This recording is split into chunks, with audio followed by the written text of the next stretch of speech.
Leviticus chapter 22. The Lord said to Moses, "Tell Aaron and his sons to treat with respect the sacred offerings the Israelites consecrate to me, so they will not profane my holy name. I am the Lord. Say to them, for the generations to come, if any of your descendants is ceremonially unclean and yet comes near the sacred offerings that the Israelites consecrate to the Lord, that person must be cut off from my presence. I am the Lord. If a descendant of Aaron has a defiling skin disease or a bodily discharge, he may not eat the sacred offerings until he is cleansed. He will also be unclean if he touches something defiled by a corpse or by anyone who has an emission of semen, or if he touches any crawling thing that makes him unclean, or any person who makes him unclean, whatever the uncleanness may be. The one who touches any such thing will be unclean till evening. He must not eat any of the sacred offerings unless he has bathed himself with water. When the sun goes down, he will be clean, and after that he may eat the sacred offerings, for they are his food. He must not eat anything found dead or torn by wild animals, and so become unclean through it. I am the Lord. The priests are to perform my service in such a way that they do not become guilty and die for treating it with contempt. I am the Lord, who makes them holy. No one outside a priest's family may eat the sacred offering, nor may the guest of a priest or his hired worker eat it. But if a priest buys a slave with money, or if slaves are born in his household, they may eat his food.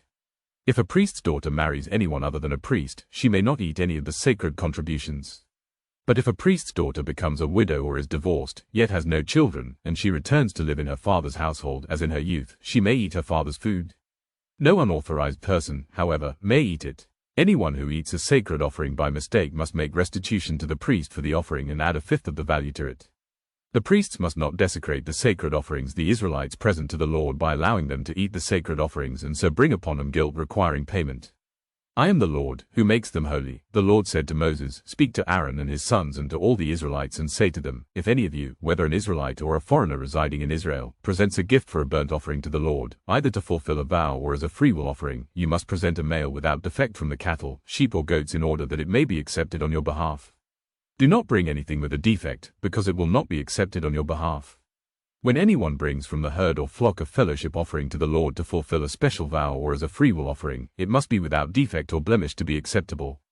Do not offer to the Lord the blind, the injured or the maimed, or anything with warts or festering or running sores. Do not place any of these on the altar as a food offering presented to the Lord. You may, however, present as a freewill offering an ox or a sheep that is deformed or stunted, but it will not be accepted in fulfillment of a vow. You must not offer to the Lord an animal whose testicles are bruised, crushed, torn or cut.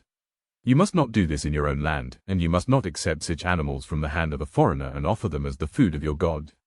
They will not be accepted on your behalf, because they are deformed and have defects. The Lord said to Moses, when a calf, a lamb or a goat is born, it is to remain with its mother for 7 days. From the 8th day on, it will be acceptable as a food offering presented to the Lord. Do not slaughter a cow or a sheep and its young on the same day. When you sacrifice a thank offering to the Lord, sacrifice it in such a way that it will be accepted on your behalf. It must be eaten that same day, leave none of it till morning. I am the Lord, keep my commands and follow them.